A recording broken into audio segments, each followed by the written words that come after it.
Fundación CEPAS forma parte del programa Apoyo a Organizaciones Culturales Colaboradoras PAOC del Ministerio de las Culturas, las Artes y el Patrimonio. La cultura se toma buen sonido con el programa Carretera Cultural. Invitados, entrevistas, datos y sobre todo cultura. Desde ahora comienza Carretera Cultural. Conduce Juan Torres.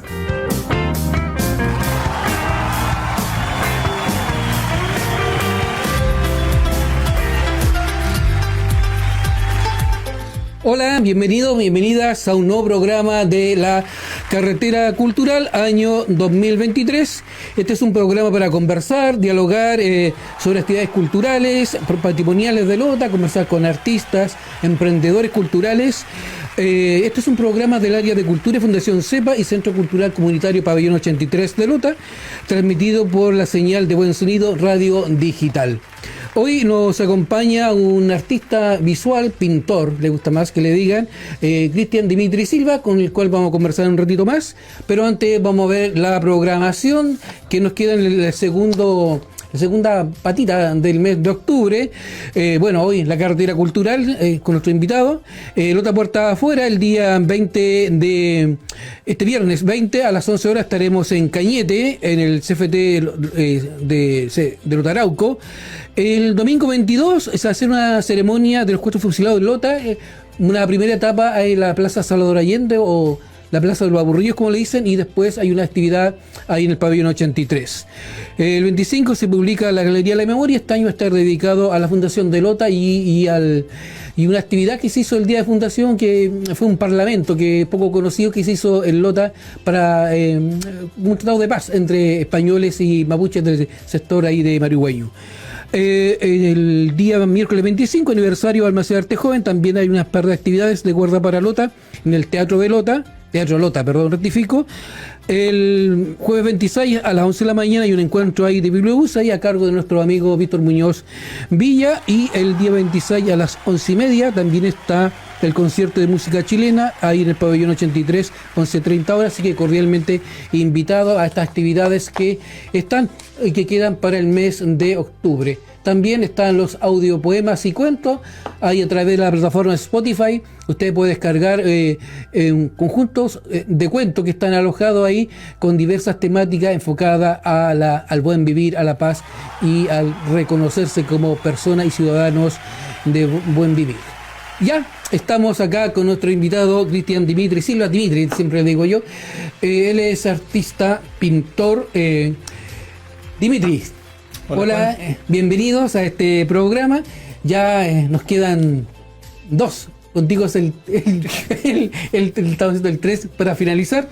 Bueno. Fue un año, te cuento, un año bastante corto. Han venido artistas visuales y pintores.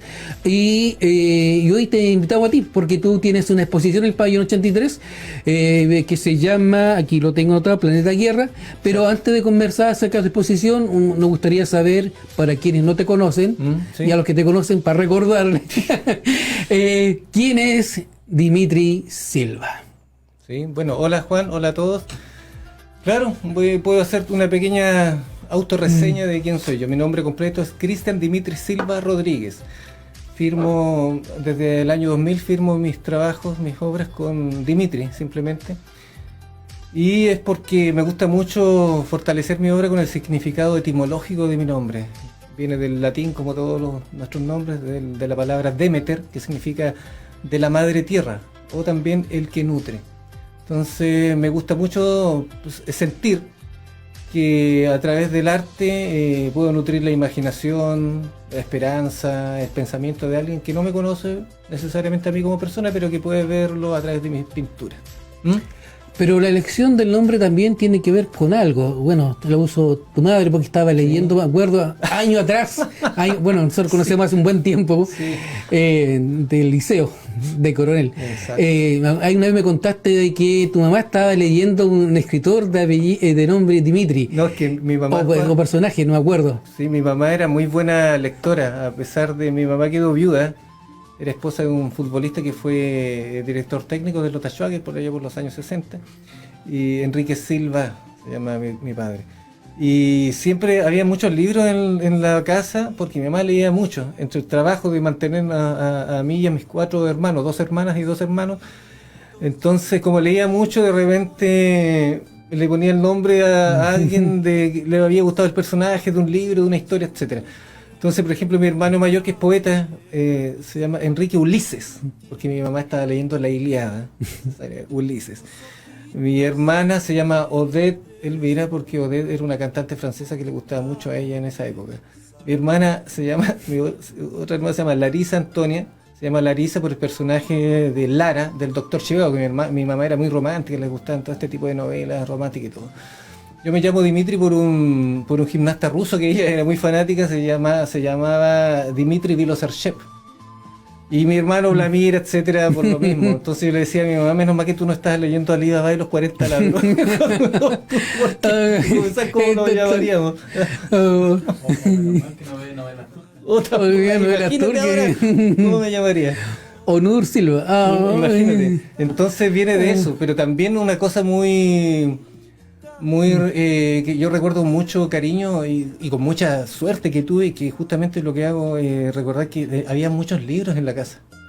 Entonces yo de niño, todos mis hermanos, entre todos nos enseñamos los mayores a leer a los chicos, y ya cuando entrábamos al colegio ya sabíamos leer, más o menos escribir. Entonces yo tomaba esos libros, que algunos eran muy complicados, porque eran libros, yo te estaba hablando de un niño de, qué sé yo, 7, 8 años, que estaba, no sé, le caía un libro para un adulto. Entonces le preguntaba a mi mamá qué significa esta palabra, etcétera. Me recuerdo había un Quijote, un libro enorme, muy viejo, estaba lleno de ilustraciones también. Entonces lo primero que me atrajo fueron las ilustraciones, que yo las copiaba, con mis lápices que yo las copiaba, pero también leía el Quijote en un español antiguo. Entonces de repente le consultaba a mi mamá qué significa tal capítulo o algo. Hay una cosa que siempre remarco, un capítulo que siempre se me ha quedado presente, que es cuando el Quijote va escapando con Sancho Panza durante una noche, se van de un pueblo. Los querían dar duro. Entonces van escapando, y mientras escapan los persiguen todos los perros del pueblo, guau, guau, guau, ladrándole. Entonces el Quijote impasible en su camino, en su bola, pero el Sancho iba muy preocupado de los perros. Entonces como que ya, oiga Don Quijote, le decía, no voy a hablar así en todo caso, oiga Don Quijote, ¿sabe que estos perros ya me tienen hasta aquí tanto que ladran? Y el Quijote en su sabiduría le decía a Sancho Panza que tenía que, cierto, ennoblecer y culturizar. Le decía, Sancho, deja que los perros ladren, porque es señal de que avanzamos. Esa enseñanza siempre se me quedó grabada cuando en una tarde mi mamá me la tradujo, que significa que en la vida siempre vas a tener dificultades, antagonistas energéticos y etcétera, y tú tienes que seguir avanzando en pos de un objetivo en el cual tú te consideras imparable en ese objetivo. No hay obstáculos, por tanto. Porque si tú nunca vas a parar en pos de ese objetivo, no hay obstáculos. Pero siempre hay que enfrentar esos perros que ladran. Qué interesante. Y eso tiene que ver, eso en cierta manera va marcando un camino. Porque, bueno, como decíamos, tenemos una exposición en el pabellón, sí, pero esa exposición que tiene un inicio. Bueno, me hablabas de que comenzaste a copiar las ilustraciones, eras lector. ¿Y en qué momento vas dando el paso a la pintura y qué te va impulsando a pintar? Definitivamente, dices tú. Definitivamente. Claro, son hitos que suceden en la vida de cada cual. Uno tiene que tener, o debe tener, una memoria para lo que yo soy muy amigo de la literatura que tiene que ver con la antropología, el estudio de las culturas ancestrales, el chamanismo, me gusta mucho. Entonces no los chamanes específicamente, pero cierta casta de chamanes tienen un ejercicio para recuperar su energía que se llama recapitulación. Recapitulación es volver a pasar por el recuerdo, ¿cierto? Sanar las heridas emocionales que te deja algo, devolver la energía que te dejaron prestada y quedarte con la tuya de vuelta. Y eso se logra teniendo en cuenta en el transcurso de la vida ciertos hitos o eventos memorables de los cuales uno siempre se va a acordar, ¿eh? Entonces, para mí, te puedo decir que yo siempre he sido dibujaba y pintaba como cualquier niño. Tenía, entre comillas, la genialidad que tiene cualquier niño, ¿eh? Los niños son geniales, inventan, crean cosas y nos sorprenden a cada rato. Pero la decisión ya es de adulto. Me recuerdo que me marcó mucho un libro. Tenía un trabajo yo en ese tiempo porque tenía que comprarme mis óleos, aparte de los que me regalaba mi mamá y todo. Entonces, en mi primer sueldo que tuve, lo primero que hice fue a Concepción a comprarme un libro, que era una biografía de Pablo Picasso. En ese tiempo había visto muy poca obra de Pablo Picasso. Con mi mamá conversábamos siempre, porque era un artista tan famoso que hasta salía en las revistas de moda, Vanidades, qué sé yo. Entonces a veces salían reportajes de él, los guardaba, los recortaba y los conversaba con mi mamá acerca de su estética y por qué pintaba así. Entonces leí la biografía de Pablo Picasso y me sorprendió, y me dio la motivación para yo hacer lo que él había hecho cuando tuvo 15 años. Yo a los 18 años tomé mis cosas y me fui de la casa. Me fui a vivir en Lota, a una pieza muy chica, de metro por metro de haber sido. Mi única compañera era una araña de rincón que tenía ahí, y mi saco de dormir, y el resto eran libros y pinturas para trabajar. Y en ese momento decidí ser artista el resto de mi vida. Por eso digo que cuando tú tomas una decisión y ser imparable, vas a encontrar un montón de obstáculos. Pero yo no he dejado de ser artista, ni aquí, ni en la Quebrada del Ají, ni en los lugares buenos, en los lugares más o menos malos, o en las situaciones así más negativas. Me da lo mismo. Yo acuerdo que te faltó que tenías un rollo de tela de lino. Eso que andáis para arriba, sí, hay tantas historias acerca de las telas. Nosotros, los que están escuchando, y si son pintores, van a estar de acuerdo conmigo en que siempre valoramos los buenos materiales para trabajar. Una de las mejores telas son las telas de lino, lo han demostrado a través de los siglos, que se despercude muy poco, la polilla, qué sé yo, sufren muy poco. Si están bien trabajadas, bien imprimadas y bien pintadas, sufren muy poco deterioro, las telas de lino. Entonces yo andaba recopilando y guardando telas y todo, en los trabajos que tenía de repente veía que se botaba mucho material y pintaba sobre lona, etcétera. En realidad he pintado sobre todo, pero tengo historias que son muy buenas, que tienen que ver con la intención de cuando uno quiere realizar algo. Me acuerdo que en un momento determinado yo vivía aún en Lagunilla, había vuelto de Lota a la casa, vivía en un cuarto piso, y de repente se me había acabado el material. Yo tenía una idea con la que había soñado toda la noche, un cuadro. Pero no tenía material ni para la tela, ni para hacer los bastidores, que son los 4 palitos, 4 maderas que tú estiras la tela y luego pintas. Entonces yo tenía la cosa en la cabeza y bueno, salía a dar una vuelta, que es lo que siempre hago. A mí me gusta mucho caminar, porque en el caminar la mente se distiende y ya dejas de darle mucha atención a pensamientos que a veces no son tuyos, son muy negativos. Salía a caminar con la idea del cuadro, pero no tenía nada. Y de repente doblo la esquina de mi edificio y pateo, así una cosa, así como decía Jorge González, pateando piedra, y yo pateo una tela que estaba botada ahí. Y la tela era como de 1 metro por 1 metro, de una especie de mantel que a alguien se le había volado. Miré para todos lados, no había nada. Y cuando me doy vuelta, habían 4 palitos que me servían para bastidores, estaban puestos ahí en la esquina. Como así, alguien me hubiera puesto esos materiales para que... Bueno, la hice corta, me llevé los palitos, hice el bastidor y empecé el cuadro. Así, con esa magia, haciéndole caso a esa magia, es que yo he avanzado en momentos muy oscuros de la creación artística.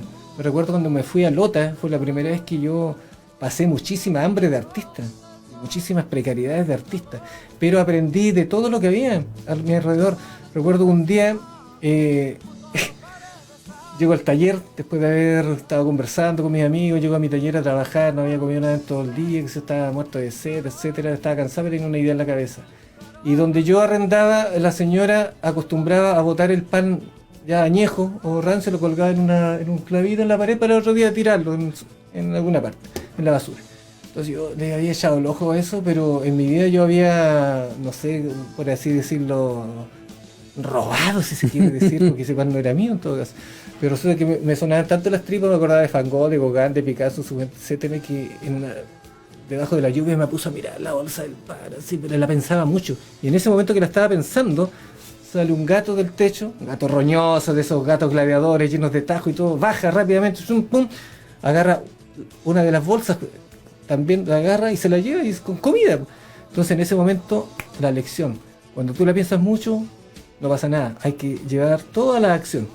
En 3 segundos agarré mi bolsita, me fui corriendo para mi taller que quedaba en la punta de ahí de la casa, lo abrí y con una tremenda desilusión, era todo pan musgoso verde, cuando ya está pasado.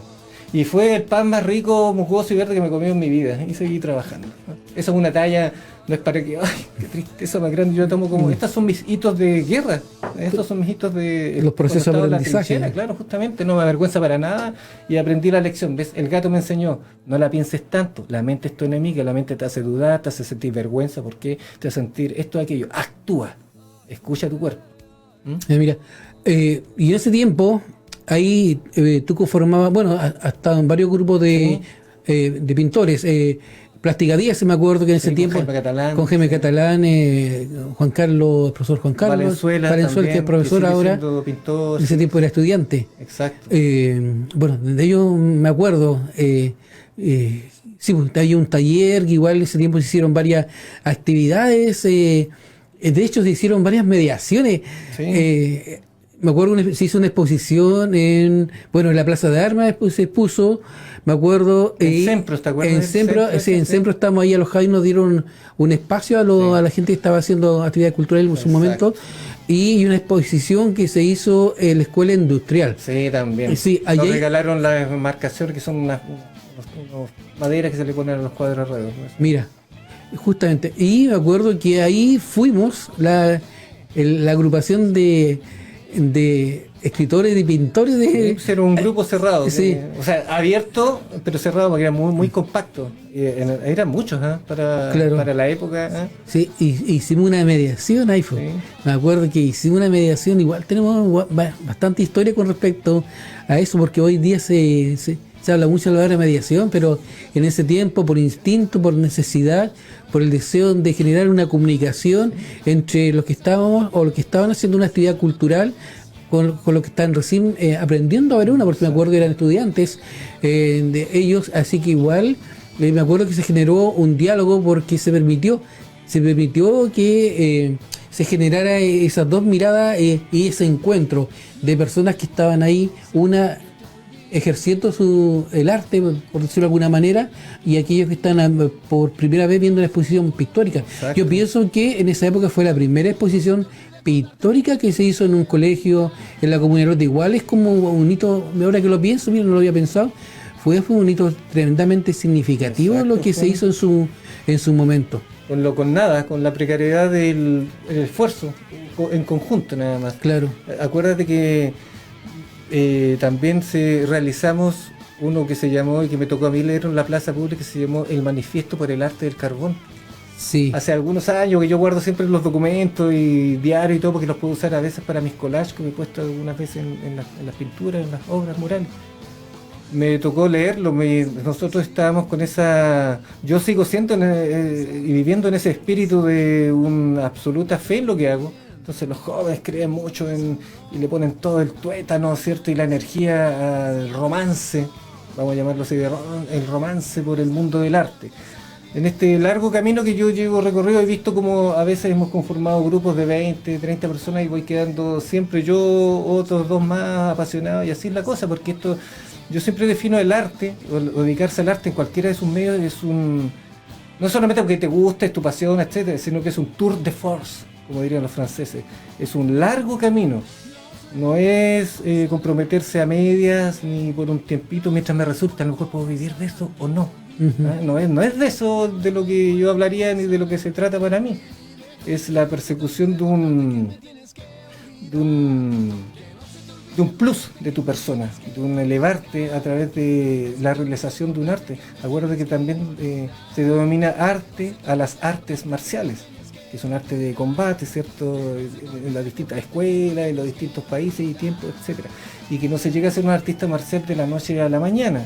No es lo mismo un tipo que con un cuchillo salga a delinquir y acuchilla y mata a algunas personas o las agreda, a un samurái que puede manejar el mismo cuchillo, pero que el samurái o el guerrero o el ninja o el artista marcial sabe primero que nada que el cuchillo primero es el mismo, que el cuchillo físico es la prolongación de su persona y por tanto de su decisión de usarlo o no, en cuanto a una moralidad que él ha trabajado. Entonces no es lo mismo un soldado que un guerrero, ¿no? Y en ese sentido, hablas mucho del camino. Y en ese sentido, cuando se toma la decisión de que este es el camino que voy a hacer, en el fondo este es un camino en soledad, solitario, o un camino para encontrarse o verse a uno mismo? ¿O ninguna de las anteriores? ¿O no aplica, como se usa ahora? Mira, Juan, tienes razón y no al mismo tiempo, porque todo vale en el camino de tomar una decisión, lo que sea, un deportista, un artista, lo que sea.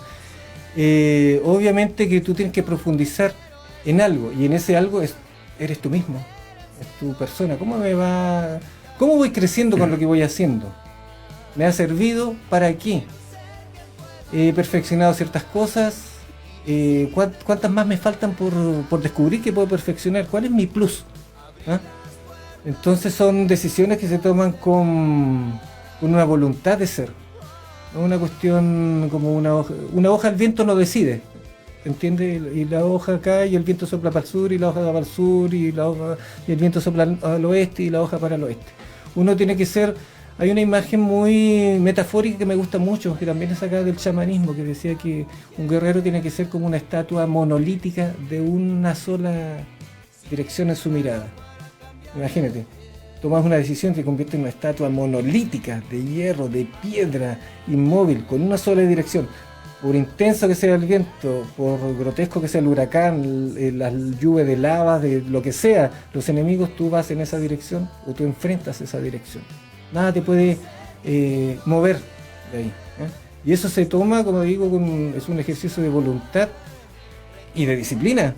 Porque la voluntad también es como un músculo, como el bíceps. Si yo quiero unos bíceps grandes, voy al gimnasio tantos días, me alimento y a los 2 años se habrá visto un cambio. Lo mismo, la voluntad es una fuerza que hay que ir desarrollando con cositas pequeñas todos los días.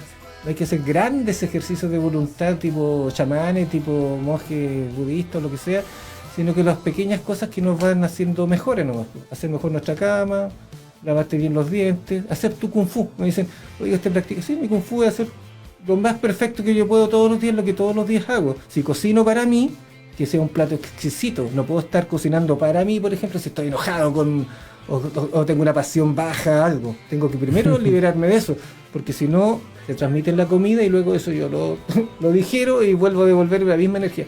Entonces hay que hacerlo todo la palabra perfección es como que no lo explica, pero digamos buscando una cierta perfección en lo que hagas. Cuando tú laves tu ropa a mano, por ejemplo, yo lavo mi ropa a mano, no uso máquinas de lavar, no uso tele, no tengo muchas cosas electrónicas salvo el celular en la casa, que quede bien lavada. De hecho yo sé lavar porque, volviendo a cuando niños, en ese tiempo mi mamá, que quedó viuda y tenía que hacerse cargo de los 5 hijos, no tenía tiempo para coser, para tener plata y alimentarnos, y al mismo tiempo estar con un pie dando vuelta a la olla, con otro pie lavándole el calzón a la hija. Entonces nosotros nos dividíamos nuestras actividades. Muchas veces me tocó a mí lavarle la blusa o el delantal a mi hermana, que era más chica. Le tocó a mi hermano mayor cocinar para todos, como fuera que eran. Entonces todos sabemos cocinar, coser, lavar, planchar, hacernos cargo nosotros mismos, que tuvimos esa especie de kung fu en nuestra crianza. Entonces eso ha quedado ahí como una disciplina. Eso tiene que ver con una palabra que aprendimos hace tiempo atrás, de ser impecable en lo que uno hace. Buscar la impecabilidad. Uno nunca lo es porque siempre está contaminado en muchas cosas, pero eso también viene de la influencia de los chamanismos, que tiene que ser lo más impecable que puedas hacer en todo momento. Trabajar para ser impecable. Exactamente, de eso se trata. Claro, de eso y ahí nos vamos a Castanet, pero eso ya... No, pero eso es tema de conversación. Porque uno de los tantos temas, te digo que yo aprendo de todos y de todo. Por ejemplo, mira, en la exposición que tengo ahora en el pabellón, hay 2, yo los llamo mis monitos, porque tengo tanto respeto por mis amigos escultores que cuando me invitan a ver sus trabajos me dicen, te invito a ver mis monitos. Y ahí están, hay algunos ahí en pantalla. Claro, esos son unos platos pintados que realicé a partir del año 2010, estuve trabajando que vienen de una serie que se llama la serie del maíz. ¿Ves? Hay granos de maíz. Sí, a esa escultura me refiero yo. Mira, bueno, monitos, no las voy a llamar nunca escultura, como digo, respeto mucho a mis amigos escultores. Pero yo aprendí a trabajar los yesos y el cemento trabajando de albañil con mi hermano en Argentina. La primera vez que tuve plata. Me sentí millonario. En ese tiempo eran 10.000 pesos. Me fui para Argentina con ese monto de dinero y a estudiar a la escuela de la Boca. Y durante los 3 meses que estuve ahí, aparte mi hermano me dio trabajo, yo trabajé para él. Entonces en un momento me dejó trabajando con un señor de apellido Rivarola, que era muy chistoso, un albañil y un yesero, porque hay maestrías, pues hay maestros que son expertos en la carpintería, maestros albañiles, gaffiter, etcétera. Entonces él era experto en yeso, era un yesero. Muy bueno para conversar el caballero, entonces en un día me tocó ir a trabajar con él yesando paredes. Y ahí aprendí la técnica del yeso. Fuera de todas las historias muy chistosas que me contó y que aprendí muchas cosas de él, de esa forma. Entonces, una vez aprendí la técnica, yo puedo buscar una manera de expresar algo con esa técnica cuando tengo la necesidad de, por ejemplo, en este caso tenía la necesidad de complementar esas pinturas con algo tridimensional. En este caso, esos que tú ves ahí se llaman, son 2 estudios tridimensionales de la cabeza de Cristo gritando, y que se complementan con unos cuadros que hay ahí también que tienen el mismo tema. Ah, mira, qué bien. Entonces invitamos ahí porque vamos a ir a una pausa comercial, vamos a invitar a todas las personas que están escuchando a ver la exposición Planeta Tierra del pintor Dimitri Silva, acá en el pabellón 83, el horario de lunes a jueves de 9 a 5 y media y los días viernes de 9 a 3 de la tarde.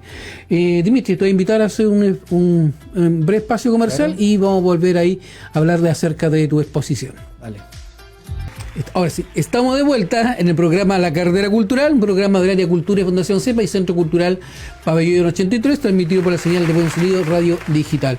Hoy estamos conversando con un pintor, artista visual, pero pintor es la palabra que le gusta más a él, Dimitri Silva, acerca de la exposición que tiene en el Pabellón 83, Planeta Tierra. Así que, Dimitri, estamos de vuelta a conversar acerca de la exposición Planeta Tierra, por qué se llama así y qué te llevó a ese nombre. Claro, por lo mismo quizás que ya venimos conversando en el fondo, en una filosofía de vida que tengo yo de entender, esto no le quita ni amabilidad, ni belleza, imagínate, le quita la belleza, ni belleza, ni armonía, ni sorpresa, ni gusto, ni nada a la vida, pero yo considero que la vida es una guerra. Y que hay que estar en modo, y hay que estar en un modo, que es el modo guerrero. El resto para mí significa un modo de esclavitud. Como sea que la quieras entender, como sea que te acomode, como sea que te sientas bien, es esclavitud al sistema, a un sistema que busca mecanizar al hombre, convertirlo en una cosa, ¿no? Y el ser humano es algo raro, algo sublime, que no se conoce a sí mismo, que tiene una vida muy cortita para poder lograr ese autoconocimiento y quizás dar un salto, en este caso evolutivo, si se quiere, hacia otros predios que todavía no conocemos. Planeta Tierra también es paradójico el nombre, porque imagínate, vivimos en un planeta, le conversaba ayer a otro amigo, que si lo dividimos en tierra y agua, es más agua que tierra, debería llamarse planeta agua, por lo menos. Pero en cuanto a su simbología, si estiramos la historia del hombre desde que somos consciente hasta ahora, más o menos, y lo hacemos en un horario de 24 horas, cada 5 minutos, siendo generoso, cada 5 minutos habría una guerra en algún lado, por algo. ¿Ah? Y también está la guerra por ejemplo, contra la vida misma, como por ejemplo sobrevive un viejito con una pensión miserable después de haber servido años a la sociedad. Son considerados obsoletos. Esa es una guerra por la supervivencia. Hay países donde tú y yo ahora vamos y abrimos nuestro grifo y sacamos agua potable. Hay países donde eso es un tesoro, donde gente y familias completas tienen que caminar con bidones de agua y caminar 40 kilómetros para volver a la aldea y tener agua. Hay gente en este mismo momento que estamos muy agradables en este programa de radio, el ambiente es muy bonito, muy armonioso, muy lindo, que está siendo bombardeada, y no quiero ser específico, porque da lo mismo donde sean los bombardeos, muere gente igual. Y los cerdos que promueven esto están ahí engordando como siempre, sacándose fotos y aparentando que son los más buenos del universo y generando noticias y manifestándose en los medios y manipulando todo. Entonces, donde sea que estemos, hay una especie de guerra, una más cruenta, otra más piola, otra que es inmediata, te quiero destruir ahora, otra que no me importa cuando te quiera destruir, te contamino los alimentos, no me interesa si tú o tu próxima generación, en algún momento me los voy a tener a todos fritos porque le estoy echando metales pesados a los alimentos, estoy contaminando la alimentación con alimentos transgénicos, significa que lo que yo me coma me puede de alguna manera transformar mi genética ya sea para mí, una prole, la siguiente generación, lo que sea. Entonces siempre estamos siendo combatidos los que estamos más o menos, no decir totalmente despiertos, porque hemos visto cómo funciona la mecanicidad en este mundo, y que es así simplemente. Entonces Planeta Guerra, encontré el título afín a todas las obras que mostré, que estoy mostrando en esta exposición, que van de muchos años atrás. Hay una obra que está del año 92, se llama Marea Negra, y que está firmada con mi antigua firma, que era una C. Silva. Yo en ese tiempo aún no me definía como Dimitri, estaba estudiando, venía llegando de Argentina, a estudiar en el Colegio La Boca, venía con toda la tendencia informalista y con todo lo que había visto y aprendido allá. Entonces, y conformada con las últimas obras que durante la pandemia también, en esos momentos que no había dónde comprar, por ejemplo, un material, se había acabado, ¿no? Entonces los suministros, entonces empecé a trabajar con obras en reciclado. Yo en la pandemia debo reconocer que me tomen, me van a tomar detenido, pero yo en la pandemia la debo agradecer, porque para mí fue una crisis que me sirvió para mi crecimiento personal. Ahí fui dándome cuenta de mi propia mecanicidad y lamentablemente también de la mecanicidad de la gente que tú conoces y el resto de la gente. Me recuerdo que esa total conformismo de tragarse todo lo que te decían en las noticias, como si fuera la verdad más absoluta de que te estaban tratando de sanar, en el fondo.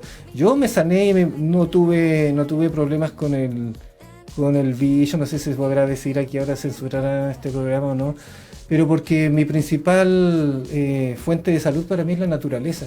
Yo no dejé de salir, toque queda que había, yo andaba a las 4 o 5 de la mañana si quería, porque yo soy así, yo estoy trabajando en un momento en mi casa y de repente tengo que refrescar lo que estoy trabajando, porque si no tú ensucias el trabajo por tratar de terminarlo rápido. Entonces yo dejo de hacer mi trabajo y me acecho a mí mismo haciéndome el leso. ¿Cómo me hago el leso? Dejo de pensar en ese trabajo y me voy a la naturaleza, me voy a la playa, me voy al bosque, me saco las zapatillas, los zapatos y camino a pata pelada, saludo a los animales de la calle, acaricio a un niño, me salgo de eso. Y eso lo hice antes de la pandemia, lo voy a seguir haciendo, porque yo reclamo mi libertad como ser humano. Mi libertad, mientras no sea que transgreda, por ejemplo, la tuya, porque le vaya a hacer daño a tus cosas o a tu libertad, mi libertad la puedo seguir expresando. Y me parecen cosas muy tontas como el encierro, me pareció súper tonto, me pareció la antesala a la morgue, el encierro. El ser humano es un ser sociable, un ser que necesita comunicarse con otros seres, que necesita intercambiar ideas, necesita tocarse, necesitamos... Dime que no se siente bien cuando un amigo o una amiga te abraza y hace tanto tiempo y te transmite ese gusto de que te estoy viendo, lo que estás vivo, yo también estamos sintiéndonos. Eso también es necesario para tener un sistema inmune elevado.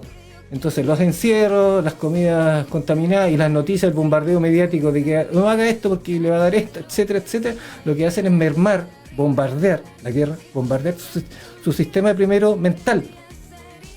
Luego esas ideas se transmiten al cuerpo y el cuerpo es una máquina obediente, obedece lo que la mente esté diciéndole. Y por lo general el mundo está preparado para estresarnos, no para sacarnos un plus y que nosotros nos convirtamos en una figura más o menos como crística, en que podamos sanarnos a nosotros mismos, sanar a los demás, desearle el bien no. El mundo nos estresa, ese bombardeo, cada uno en su trinchera, que es tu cuerpo físico. La primera trinchera es tu cuerpo físico y debes nutrir esa trinchera con sol, con ejercicio, con el alimento lo más saludable que puedas y nutrirte con ideas positivas. Yo por lo general no me junto mucho con, aunque me cruzo, uno tiene que ser también el antagonista energético de esa energía, con gente que está, cuando empieza un proyecto dice, oh, pero esto y aquello y esta es la dificultad, ya con eso chao. O con gente que dice, yo me quiero sanar, oye Dimitri, mira tú cómo estás, así ejercicio, yo me quiero sanar de esto, pero y yo le pregunto, bueno, pero tú, yo te callo que tú tomas montón de azúcar, te tomáis 2 Coca-Cola al día, fumáis 50 cajetillas de cigarros. ¿Qué estás dispuesto a dejar? No, eso no lo dejo, pero puedo hacer. No, chao, entonces no sirve. Eso no es una guerra. Tú no puedes entrar a la guerra poniendo alternativas a lo mismo que te está parasitando, a lo mismo que te está destruyendo. Tú tienes que cortar por lo sano. Y ese espíritu es ese espíritu de guerra que todos tenemos, porque todos tenemos un circuito de biosupervivencia que es más básico. Ese lo atenúan, lo van degradando hasta que el ser humano no se vaya a levantar de la silla. Esa es la idea. Yo me levanto de la silla y salgo a la hora que sea, la naturaleza, abrazo un árbol, haya toque queda, no haya, no me interesa. Estamos hablando de que se trabaja el miedo, entonces, el miedo en las personas para que impida generar el autoconocimiento en este caso, o la producción de una, en tu caso, una expresión artística. El miedo es una especie de programación en nuestro biocomputador, como nosotros tenemos en nuestro cuerpo lo mismo que tiene un computador. Tenemos cristales, tenemos fluidos, generamos electricidad. Al pensar esto que te estoy respondiendo y tú al preguntarme, en nuestras dendritas acá en las neuronas se están produciendo chispazos eléctricos que transmiten, ¿cierto?, información. Entonces somos como una máquina en la que nos han hackeado, por así decirlo, nos han puesto información para que la máquina no sea full, sino que trabaje siempre a 50, 45, nunca al 100%. Y en ese sentido, en lo que tú trabajas como pintor, ¿cuáles son las temáticas fuertes o las líneas de temática que tú trabajas justamente para expresar cada una de estas ideas que tú hablas? Mira, de ser guerrero, en fin. Mira, principalmente está el trabajo en sí mismo. Yo no busco hoy día, por ejemplo, ahora voy a irme después de este programa, lo más probable es que vaya a ver la puesta de sol o que me vaya a caminar, luego vuelva a la casa y sigo trabajando en lo que ya había dejado. En este caso estoy haciendo unas esculturas maceteros, que sí, pero eso me puede llevar a hacer un dibujo, y ese dibujo todavía no sé de qué va a ser. No sé de qué voy a hablar en ese dibujo, simplemente es el ejercicio. Luego veo en su conjunto que yo realmente produzco harto. Entonces después veo qué tanto tengo de este tema, por ejemplo.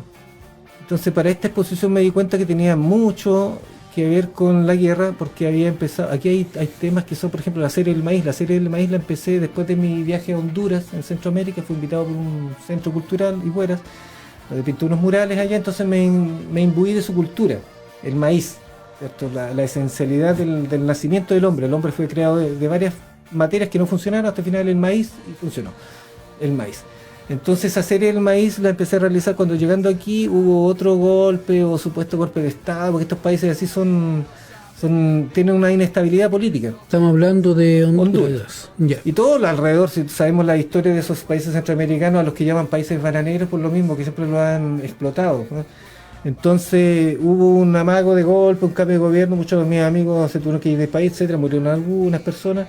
Entonces empecé a desarrollar esa parte de la serie del maíz enfocada también en parte de su cultura. Cuando yo visité las pirámides de Copán, en Santa Rosa, en una ciudad que se llama Santa Rosa, en Copán, tiene unas pirámides muy hermosas, me llamó mucho la atención lo que habían construido los mayas como el inframundo. Ellos dividían el mundo en distintos niveles, y uno de esos niveles, de 13 cielos que hay, uno de esos niveles es el inframundo. Eso me llamó mucho la atención, la cultura, la muerte, que también viene de mexicanos, qué sé yo. Entonces eso me llamó mucho la atención y lo llevé a cabo en esta serie del maíz, en que empecé a trabajar las calacas. Las calacas son los cráneos. Y realicé muchas obras al respecto. Luego eso paré, tuve otros encargos. Me acuerdo que pinté un mural durante el año 2010 aquí, un mural temático de la zona del carbón que se llama El Espejo de Carbón, que está en una clínica dental en el centro de Coronel, se llama Clínica Sanidén. Aprovecho de invitarlos a que vayan. Y después pasé por la serie de las maternidades. Una vez que murió mi mamá me puse a pintar como maternidades. Y después fue haciendo un reciclado. Entonces esta serie, esta Planeta Guerra está tomada de un montón de obras que tienen que ver con la muerte, con la idea del renacimiento, la muerte, y figurativamente con todo lo óseo, los huesos. Por eso también hago constelaciones. Los científicos dicen, bueno, el calcio de nuestros huesos está conformado por la primera explosión de las estrellas del Big Bang, etc. Entonces una cosa se hilvana con la otra. Ahí hablas del universo y hay un tema recurrente que son las caracolas y las espirales en tu pintura. ¿Por qué es un tema permanente?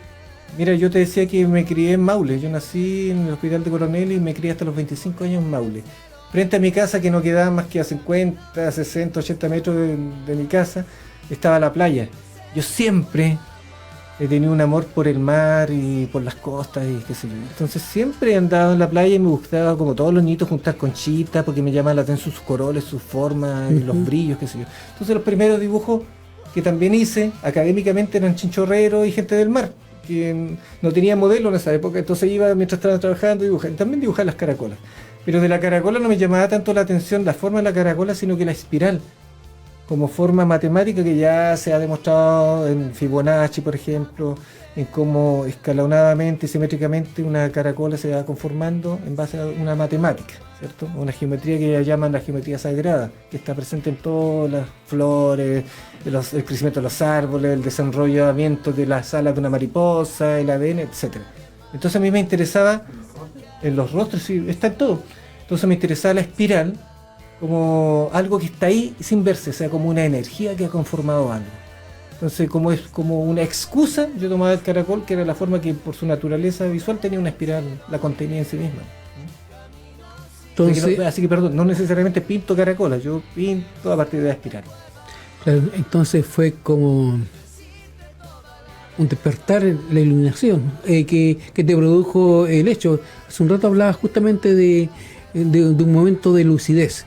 Entonces, seguramente esa caracola, cuando estás en tu proceso creativo, de poder conectarte con la naturaleza, conectarte con la gente que estaba trabajando ahí chichorreando, viste la caracola y encontraste el centro de este despertar, por decirlo de alguna manera. Mira, es muy acertado lo que estás diciendo, Juan, porque de niños nosotros vivimos una realidad que luego de grandes olvidamos. Por ejemplo, yo todavía me acuerdo que de niño yo jugaba con mi sombra, jugaba a saltar, mi sombra se proyectaba en la pared blanca de afuera de mi casa y jugaba a ganarle a mi sombra, a poner primero yo los pies en el suelo, o a saltar y que ella después subiera los pies.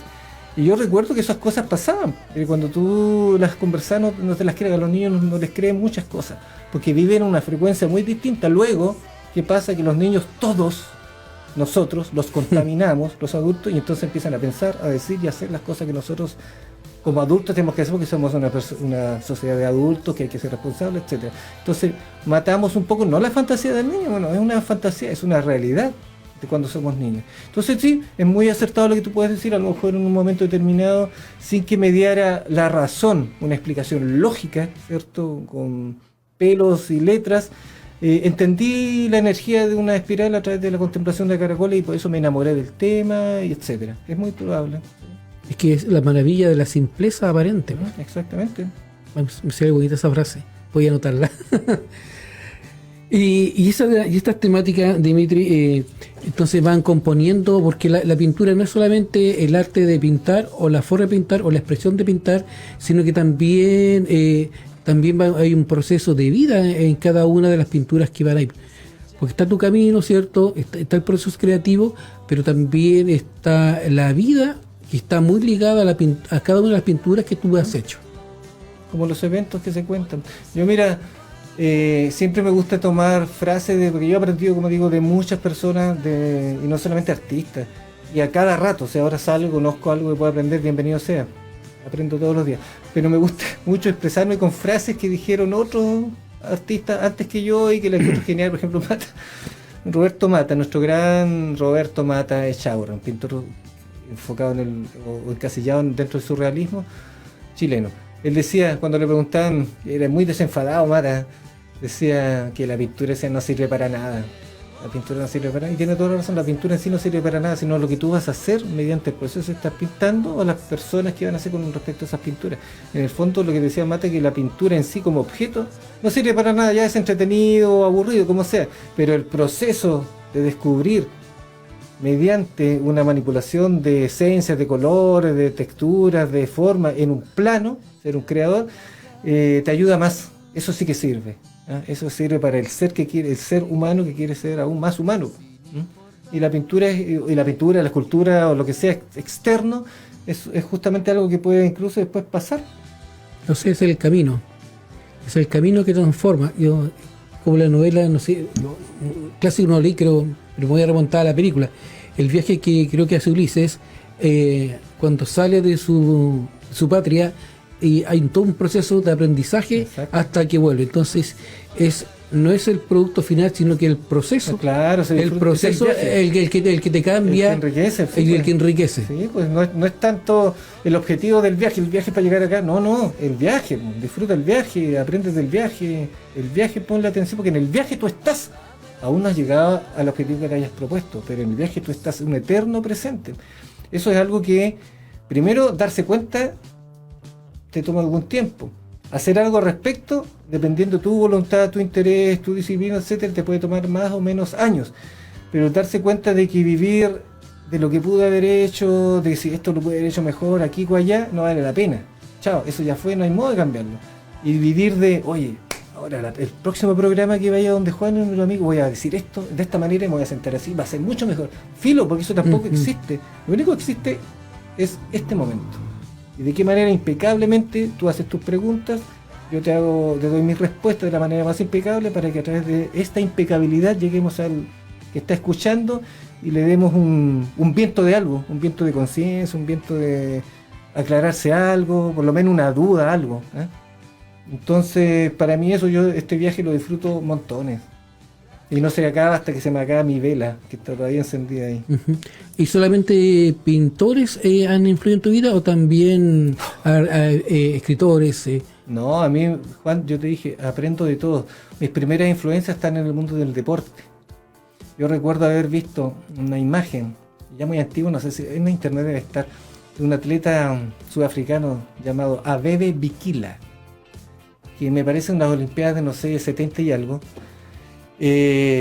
Están corriendo la maratón y ya habían llegado todos los primeros, los terceros, los cuartos lugares, ya se estaba yendo la gente del estadio, pero había un corredor que quedaba.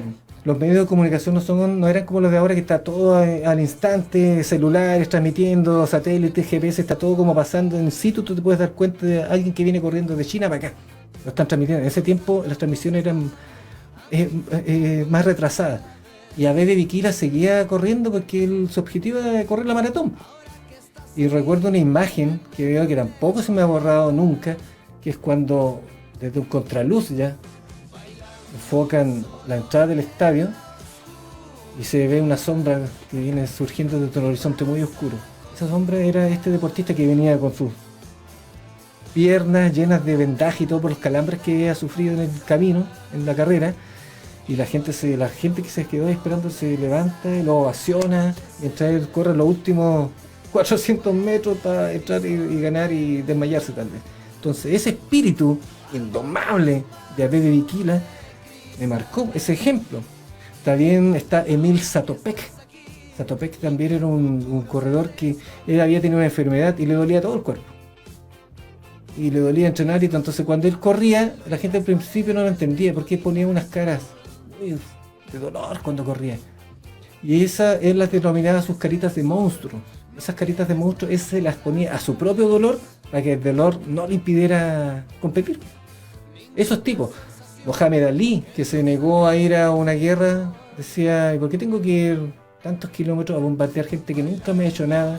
En mi guerra en el boxeo, estoy en guerra conmigo, me meten preso, me metieron preso. Esas cosas que han quedado como ahí en la historia, como detallitos, son admirables, porque 4 años de preso pasan en un santiamén, yo te lo acabo de decir ahora, pero soportar esos 4 años injustamente preso o lo que te hayan dado de condena por simplemente seguir tu idea son ejemplos. Bruce Lee que decía... ese ejemplo te iba a poner... Bruce Lee fue uno de los que me salvó también del bullying. Decía que hay que ser flexible y adaptable como el agua.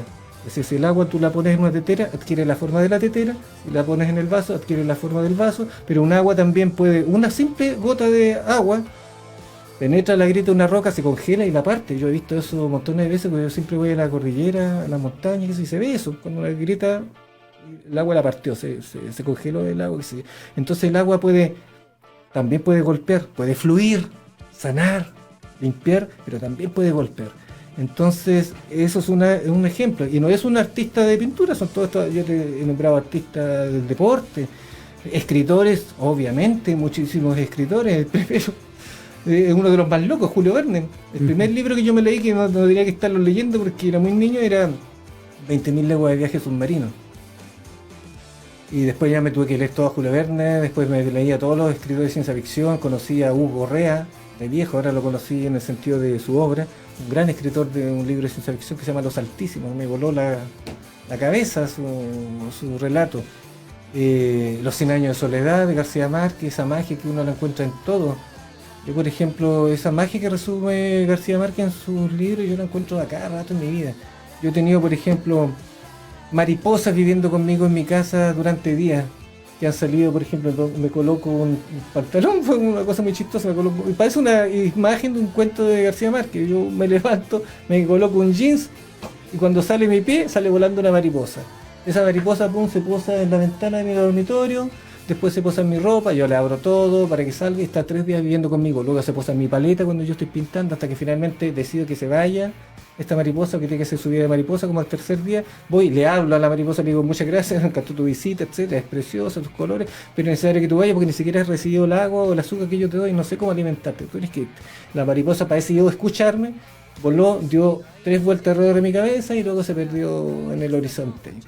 Una de esas tantas cosas que mágicas que pasan a cada rato, cómo te hablan los animales, cómo los niños, las plantas últimamente. Todo te puede hablar de una manera no verbal. O sea, conexiones, hay que buscar las conexiones. Estamos conversando con Dimitri Silva, él es pintor, está exponiendo actualmente en el Pabellón 83 una exposición llamada Planeta Guerra. Dimitri, ¿dónde se te puede localizar a ti? Ojalá no me localicen, soy ilocalizado. Si alguien quiere ver tus pinturas, claro, quiere comprarlas. Bueno, si es eso, solamente a través de mis redes sociales, que puede ser Instagram, ¿ya? dimitrisilva.r, y mi WhatsApp. Si alguien va a la exposición, me parece que en el pabellón tiene esos sí, datos. tenemos un video que está corriendo todo el día. Para no darlo aquí, que sería muy latero. Sí, por Instagram nada más. Y ahí están obras que no están en la exposición, pueden preguntar, todo es conversable. Pero yo vendo la mayor parte de mi obra. Hay cuadros que obviamente no, cosas que son mías las quiero tener todavía, pero la mayor parte de mi obra la vendo porque con eso vivo yo. Y los materiales, principalmente para los materiales. Hago mis viajes una vez a la semana a Río de Janeiro, a Miami, voy a jugar al casino de Monticello, tú sabes, todo eso se hace contacto despilfarrando. Sí, mira, estamos llegando al final. Palabras finales, porque ya estaba. Al final. Bueno, palabras al final. Palabras al final o otro final. Otro final. No, mira, primero que nada las gracias. Gracias siempre por la invitación, me he sentido súper bien. Yo decía aquí al amigo que me gusta su espacio. Está tranquilito, me he sentido sumamente bien, relajado, la silla es cómoda, el micrófono, a mí no me gusta hablar mucho, a pesar de que puede parecer que a mí me gusta hablar porque no tengo dificultad en hablar, pero yo amo el silencio. Yo amo el silencio, puedo estar un día entero sin hablar y me fascina. Pero es por eso, es que estoy en una lucha contra una mecanización propia. Mira, si voy a terminar con algo, Juan, me lo permite, no va a ser una frase mía ni nada, sino que es una frase que la estoy usando ahora justamente para esta exposición, que es de un gran hombre espiritual del siglo XX que se llamó George Ivanovich Gurdjieff. Él creó un sistema denominado el Cuarto Camino.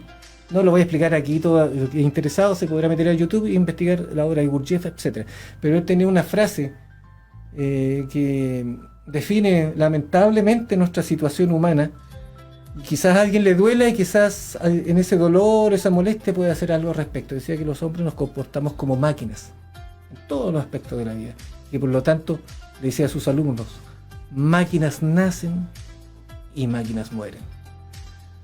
La reflexión mía personal sería: bueno, si tuve la mala suerte de nacer máquina, es mi deber desmecanizarlo. Eso. Muchas gracias. Estas son las obras, la vida, que está muy ligado con nuestro pintor Dimitri Silva. Muy agradecido que hayas participado, siempre agradecido de tenerte en el Pabellón 83 y hoy acá conversar un ratito de nuevas y antiguas conversaciones que tuvimos en algún momento. Estamos llegando al final de este programa. Este es un programa del área de cultura de Fundación CEPAS y Centro Cultural Comunitario Pabellón 83, transmitido por la Buen Sonido Radio Digital, y nos estaremos viendo en un próximo programa ya en noviembre. Nos quedan 2, así que siga con nosotros seguimos con usted. Nos vemos.